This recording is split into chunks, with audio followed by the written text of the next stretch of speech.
Hello and welcome back to another episode of the PVM focused Ultimate Ironman.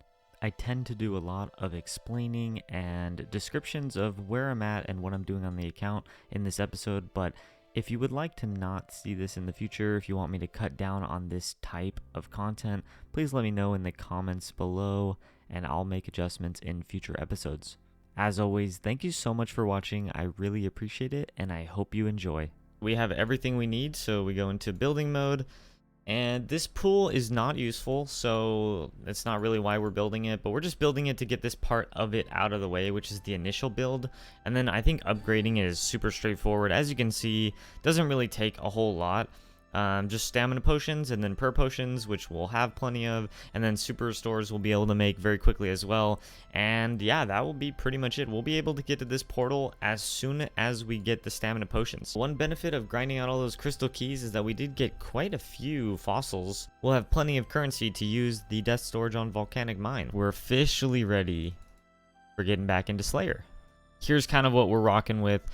This is kind of like an overall setup I feel like that's going to work for me. We'll see. Now that I'm tankier, I feel like I'll need less spaces for food, all things considered. There's been some gear differences since we're moving forward. We've got the Ring of Suffering since the last time we did Slayer. We've also got the Fury since the last time we did Slayer, the Darok's Plate Body, and the Zamarakian Hosta. Also, I'm going to be trying to weave in a lot more farm runs into my Slayer, because I didn't do farming a lot before, which is why I have so many seeds still left. Oh yeah, and I mean, I didn't really talk about this, but I'm sure a lot of people understand why I'm going back to Slayer suddenly, and that's because we got the Zami Hosta drop, which means we can get the Dragon Hunter Lance, and that's actually definitely one of the coolest items, I think, in the game. Okay, that's 5 tasks completed, and now we're eligible again for points from a regular Slayer Master. So we are going to go to Konar. I guess we'll real quick recap. We'll look at our rewards. We have 92 Slayer points, which is only 3 skips.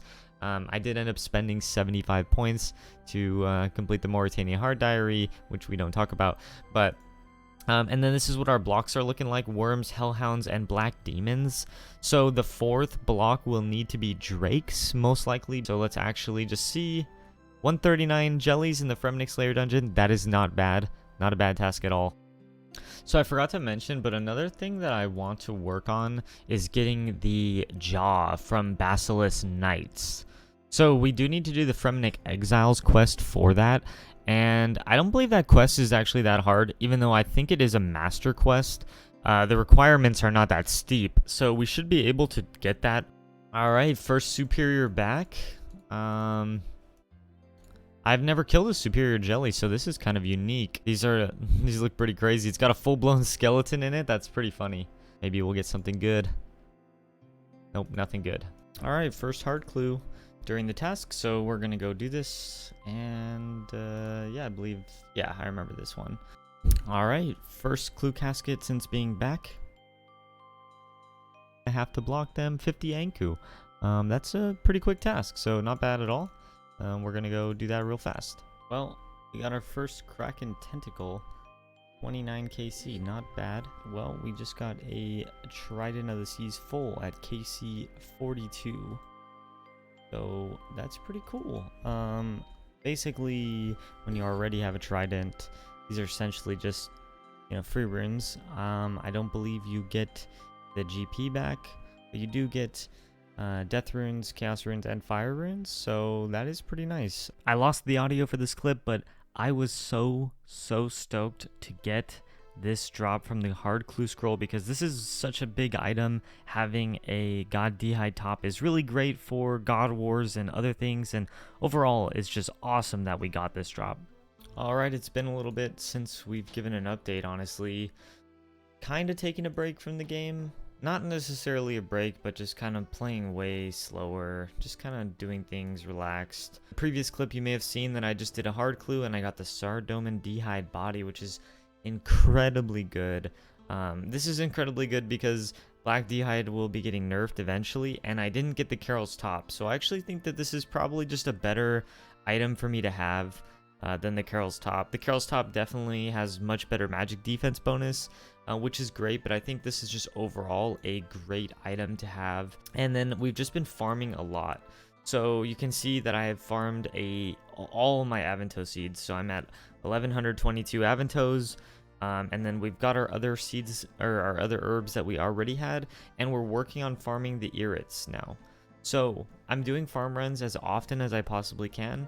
We're gonna harvest this strawberry, and that completes the medium RD diary, which is pretty nice. All right, we got our rewards. So we got the RD cloak 2, which is nice just because I believe it gives 2 additional per bonus, so 18 versus 16 with the fire cape, and it also gives stab bonus, which is more than the fire cape, but it doesn't give any other bonus. So generally speaking, the fire cape is better, but it is nice to have that. And then we got an experience lamp, which I don't remember how much the medium diaries are worth. 7,500 XP, that's pretty good. Alright, so since we're getting pretty close to being done with the irits, we're at 511, we need about probably 2 more farm runs, and then we're going to be done. I figured now's a good time to go get the red spider eggs that we're going to need, especially because we completed the medium RD diary, which, as I mentioned before, is something I'm going to talk about. So basically, you can get noted red spider eggs in the Tower of Life if you've done the quest and you have the medium RD diary completed. You can kill spidines, I believe they're called, and you will be able to get noted red spider eggs, which is very convenient and something we need. So we're going to relocate our house to Relica. This is so we can buy sardines from the shop there. I believe that's one of the closest shops to a teleport. Yeah, so then you just come here to the south eastern corner, and when you use them right here, you'll have one spawn. I think you can put auto retaliate on, and then yep, that's pretty much it. They don't do like any damage, so this will take like almost no time at all, and you get red noted spider eggs. All right, we just finished another farm run. All right, so we just finished another farm run. We did 49 irits, and looking at our 511, that actually will put us over. I forgot that we did some experience through the lamps that we got, and other things. So from our current experience level, we have enough herbs now to get us to 72 Herblore, which is perfect. This was the last inventory that we needed, so we have 723 red spider eggs, which is just enough for all of our snapdragons. Alright, so generally what we're doing here is we're teleporting to the Mortmire Swamp, casting Bloom to get some Mortmire fungus. Luckily we get 2 per Bloom cast just because we completed, I believe, the Mauritania Hard Diary, which gives you this benefit. So this is very fast, and it means we don't really have to use our entire prayer like per trip. So once we have this, we can actually teleport back to the Grand Exchange, and then from here we can just make our potions real fast. So overall, you know, not too bad. I think it's pretty straightforward. First Herblore level of the grind. Another Herblore level, 69. With these last 5 super energy potions, we have completely finished them, which is honestly quite a lot of doses of super energy. 70 Herblore. And those were the last of the super restores. So if we make these into 1-dose potions, we have 2100 doses of super restore, which is pretty good. 71 Herblore. We're doing the irits now, making attack potions. We are 1 level away, but that does get us to 1700 total level, which is kind of crazy to think about. All right, there it is. It's the big level. The big important one for what we kind of want to upgrade in the house, and also for making ranging potions, which are very useful. This is the last of the dwarf weeds, so we got a decent amount of range potions. I don't know how long this will last us, but honestly should last quite a while. We got our 10 stamina potions made, which is nice. We got the boost actually very fast, so we are ready pretty much to upgrade our house all the way. As we can see, we're starting with the Pool of Restoration, the lowest tier. We just built this a little while ago, and we have our 10 staminas, so we can click upgrade, and I believe it should already be unlocked. There it is. We upgrade now. That is a big deal. We are running dangerously low on GP, honestly. I think we have about 1 million in our Nightmare Zone coffer, which is not good, but we're going to Lizardman Shamans next for a little while, so maybe we'll profit some GP there. Building mode on, upgrade. We should be able to do this because we have the Crystal Saw, and there we go. The fancy pool of rejuvenation has been completed, and now we're basically ready for the day we get anti-venom 4s. This is not going to probably happen for an extremely long time. I don't even know if it will happen, but we're prepared for it regardless, and this is just such an awesome pool to have. It's super convenient. I won't really need to go all that often anymore to the Ferrix Enclave. This will still heal hit points, which is, you know, pretty significant, but for a lot of activities, I'll be able to just use this. And this means that we actually can just kind of move the altar further away. We won't be using it for pretty much anything as of right now. This is our setup. Overall, I think this is probably the best we can do for right now. We're kind of trying to keep per bonus up because I think per pots is really going to be the limiting factor here. Range pots you do get back slowly over time, getting dwarf weed drops. Even though I believe it's only 2 at a time, you'll still end up probably almost breaking even or barely losing ranging potions. So this is not a big deal. Okay, so we just finished another session of shamans, so I guess we should do some calculations. We just ended up using all the bolt racks we had, so about 2,300 bolt racks used. In 2,300 bolt racks, we actually got 101 kills, which I can't actually show on screen, but we got 101 shaman kills, and we actually ended up getting basically exactly our GP back with a tiny bit of profit, I believe. We're going to commit a decent amount of GP back to getting more bolt racks. And then I guess in terms of statistics with using per pots, so far we did 2.5 trips, and in each trip I'm bringing 4 4-dose per potions. So we only got halfway through the 3rd trip, so we did 2.5 trips, meaning we used 40 doses of prayer, and we got 101 kills. So we are averaging over 2 kills per dose. This is also factoring in the 70 health or 70 prayer I'm starting with initially. So that's pretty good overall. I think that's a lot better than what we were getting before. We've completed another set of bolt racks, I guess we can call it. I guess if we talk to this guy, we can see what we're currently at. We're at 352 overall. All right, I guess it's that time for an update. So, a couple big things. Firstly, you'll notice that the name of the account has changed. We are now PVuIM. And I kind of just changed this name because I was wondering if it would be open, and I did think it was kind of a creative name on Ultimate Ironman and PVM because this account is very PVM oriented, and that's really the primary focus for everything we choose to do. So outside of the name change, I figured I would just give a quick update. So if we talk to this guy, we have killed 1,062 Lizardman Shamans now. So we are a little over 1/5 of the rate to the hammer. So a decent amount of progress so far.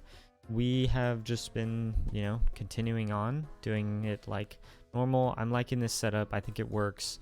In terms of this setup, honestly not the best because it doesn't last a full antidote, so we end up having to bank after 3 doses, like 3.5 doses basically.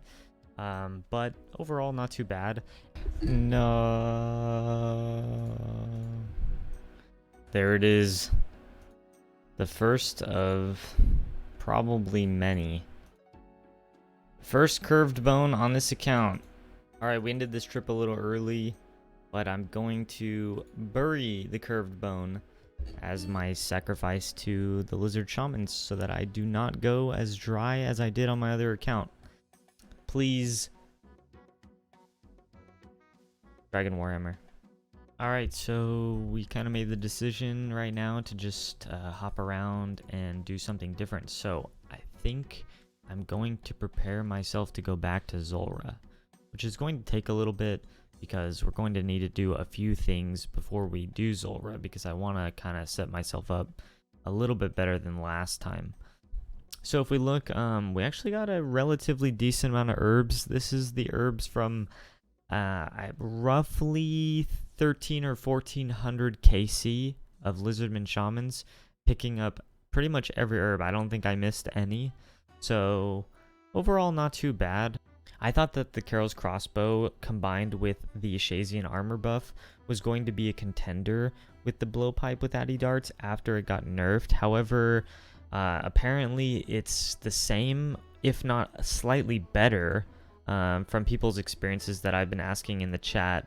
So yeah, I think that means we need to get back to Zulrah and start grinding that out a little bit more, because I did end up giving up on Zulrah fairly early into the grind.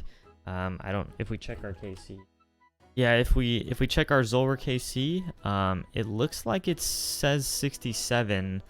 But yeah, regardless, we definitely gave up on the Zulrah grind pretty early, for a few reasons, but I think it's time to get back into it. And before we get back into it, I do want to talk about what we're going to do next.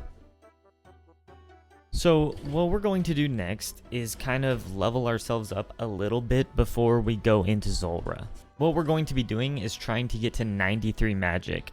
We're getting to this level in particular because 93 magic will give us 2 more max hits on the trident. Alright, so the first part of getting ready for Zulrah is completed. We got the Amulet of the Damned. It actually only took us maybe like 20 minutes. It's a very quick drop rate, and to be honest, I didn't even have like an efficient inventory setup or anything. But with the Mori legs and the Woodcutting Guild teleport, it's actually super quick to just go chop yew logs, go light them, get them ready, and then just proceed from there. So this will give us 15 full hours of bursting and barraging, which we're going to go get set up for now. All right, we are back to bursting. So yeah, it's going all right. Honestly, been doing it just for a little bit now, a little less than half an hour, as you can see based on the experience per hour. We're getting up to 260k, which is a 60,000 experience boost from last time. However, we also are using our blood runes here, which we weren't using last time. So I would say with Ice Burst, it's probably more likely that we get like a 20k increase. Yeah, right now I'm auto casting Smoke Barrage. This costs the same amount of bloods and deaths as Ice Barrage, but it obviously lacks in the damage. So I'd probably get an additional 10,000 experience or 15,000 experience per hour using Ice Barrage versus Smoke Barrage. But I figured I wanted to use the bloods instead of the chaoses immediately, mostly because the chaos will be nice for recharging my trident, but also I wanted the experience per hour a little bit faster, and I think this is perfect for what we're looking for. Here we are. We had a little bit of a hiccup. I ended up dying in the Monkey Madness 2 caves. I was AFKing a little too long, and yeah, I came back with 1 perk point left, and then I just instantly died right after. So because of that death, we did lose the Amulet of the Damned. I'm not going to bother to get another one for now. We did get up to 90 magic, which increased our max hit by 1.